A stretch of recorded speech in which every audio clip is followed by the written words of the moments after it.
So guys, welcome back to the channel, and what we are seeing here with Stop Killing Games, Pyro Software, and the petition, which has now reached, by the way, 1 million signatures, is going to the European Citizens Initiation, and this now the European Parliament is going to have to talk about this and respond to the people, which is crazy. So it's insane, right? Because it all started, some of you guys know the full story, but effectively Pyro Software was really against this petition. He was criticizing the petition because he said that this is going to damage indie studios because they don't have the money to support games forever and all the stuff. And he said effectively that allowing a consumer to keep a game forever is not something that companies should have to do, and is not something that should be enforced by law, because based on what he said, Pyro Software, he said that that's not going to benefit in the long term smaller companies, right? And because of that kind of, I guess, opinion he had, he said that Stop Killing Games is a bad initiative for gaming.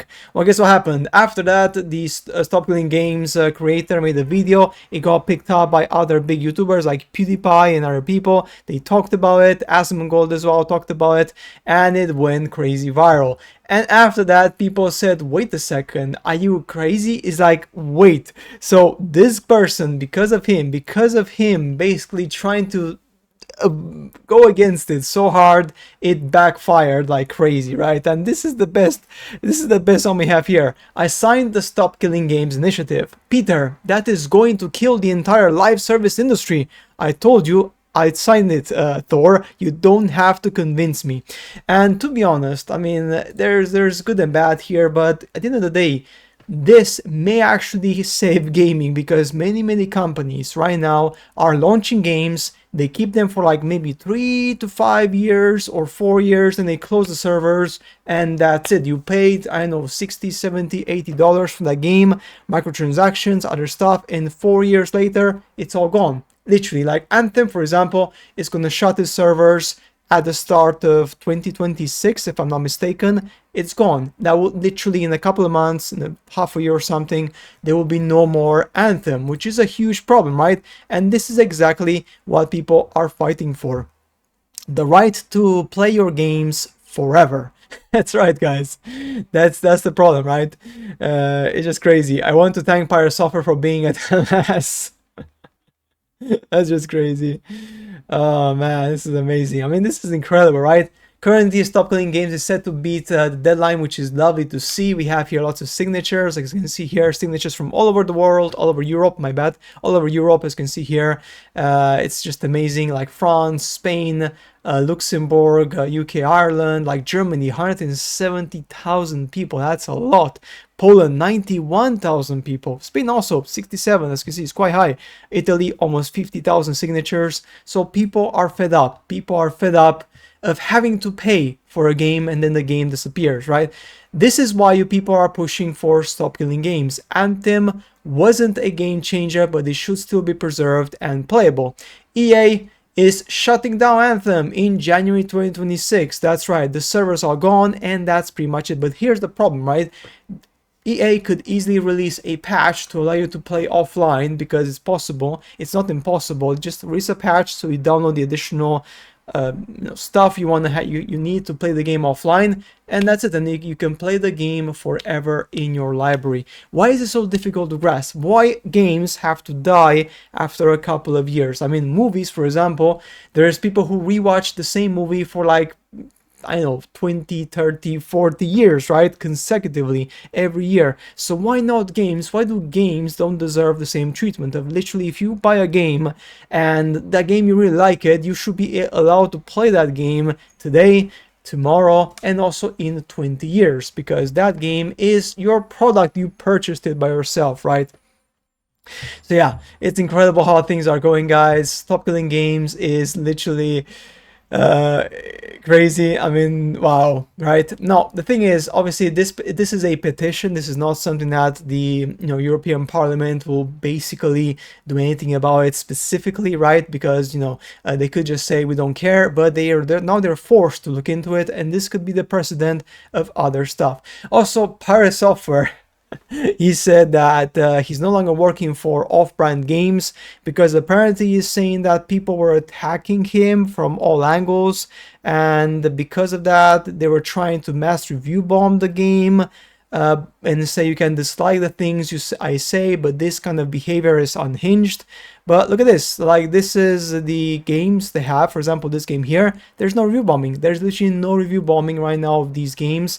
So again, Pyro Software is either lying or I don't know why he's doing, but there's no really issue here whatsoever, right? None of the Off-Brand Games titles are getting review bombed whatsoever. So Ludwig and Pyro Software are both blatantly lying to seemingly further slander the Stop Killing Games movement.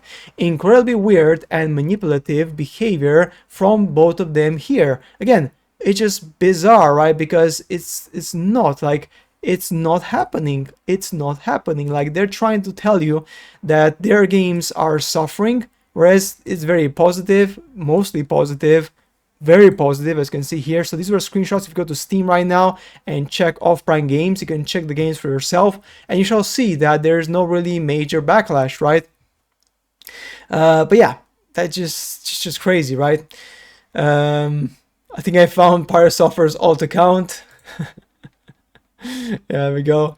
So yeah, crazy stuff, guys. Crazy stuff, man. As you have here, you're a liar. There's been no review bombing, and you're upset about Reddit posts that got deleted. You're a you're a spineless, pathetic furry that without the internet and nepotism would have never received any attention or praise. So yeah, crazy stuff, right?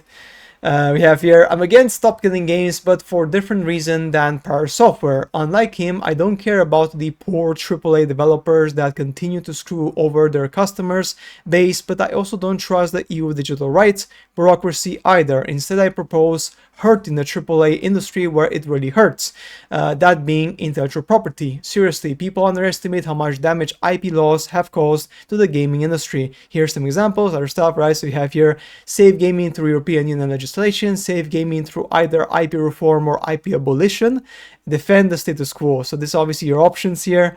I mean, this one, copyright, it's not going to happen. Like, intellectual property is a really, really serious thing, and the companies will fight for their IP to the death because it's their IP. Look at Nintendo, for example.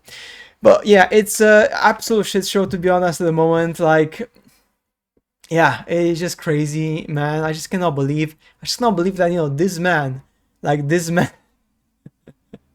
this man literally, like, he is so against it because he believes that that's going to damage gaming, but it's already damaged. Like, the gaming industry is so bad, is so cooked. Like AAA and AA in sometimes is so damn cooked. And like indies, they don't release games as a service. Like indies, yeah, sometimes they do release games as a service, obviously, but how many indie developers out there are making an MMORPG or a game as a service? Maybe like 1 out of 10, if maybe it's even 1 to 20, right? So it's a very small percentage. Indie developers release single player games, maybe some co-op games, right? But it's not a game as a service. It's not a game as a service which you play and play in the, you know, the massive world, or like with lots of people and servers and other stuff, which is not the case, right? So that's the thing. He is trying to say something, kind of like exaggerate, saying that this is going to kill gaming industry, but the gaming industry has been cooked for so long because of the AAA companies which release a game, and like I said before, after a couple of months, or sorry, years, not months, sometimes months, but after a couple of years, they shut down the game because, well, you know, like they don't want to lose money with their servers in their failed game. And the person who paid maybe like, I don't know, like I said before, $100, like maybe $1,000. Some people even paid like 500, 600, 1,000 or whatever, right? In the game for like many years, like 5, 6, 7 years. And then you just pull the plug. Just imagine how you feel as a consumer. That is crazy, right? That's insane. So that's the problem there. Yes, the other argument is that, Roach. This is amazing. I don't know if this is fake or not. Their argument is that, you know, when you know, games as a service become offline, they lose their playable factor. Like Pyro Software said in his videos, that if a game as a service, for example, you know, stops being playable online and only offline, the appeal to that game is gone because that game was meant to be enjoyed as a service. So now playing the game offline is a stripped down version of the original vision, which means that the experience you're getting is going to be subpar. And that's again one of his views, that because of that, because the game you'll be playing offline is going to be different from the online version, it doesn't make any sense to sustain games. But again, there's a bigger issue here, because many games have online servers, they have a full-on single-player campaign and everything, right? And then companies still decide to close the servers and lock the game out of existence forever, even if you paid for it, right? Which is just crazy. So again, games as a service, I believe that things have gone way too far. Right, I mean, look at this. In the 90s and early 2000s, players could keep and play games they bought indefinitely, either offline or on community-run servers, even after official support ended. That's true. You can even play on community servers, right? Today, many games require constant online access, and once servers shut down, they become completely unplayable. Stop Killing Games is an initiative aiming to require companies to allow players to play the games they purchased even after official support ends. If you're an EU or UK citizen, sign the petition in this website by July 31st to help protect game preservation. Again, is this a bad thing? Is this something that, like, people should hate? No, it's something good. Like, it's something, like, very good. That's the thing, right? It's just amazing. Like, I mean, this is like something that we need right now, because otherwise gaming companies guys will take advantage and more advantage of us as the years go on. And you may think, no, that's fine, right? It's gonna get any worse. No, it's gonna be fine.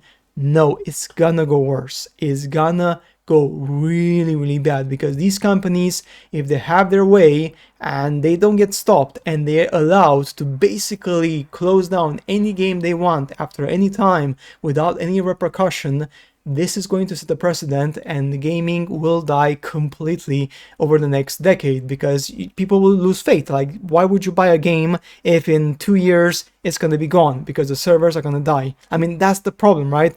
It's literally killing games completely, because companies are so corrupt, they're so hungry for money. Shareholders, all they care about is profit, next project, profit, next project, and more profit. And that's gonna cause some serious issues down the line. But guys, that's it for today's video. Stop Killing Games has reached 1 million signatures, and now the European Parliament must respond to this and see what's gonna happen. As always, guys, I shall see you later in the next videos. Bye.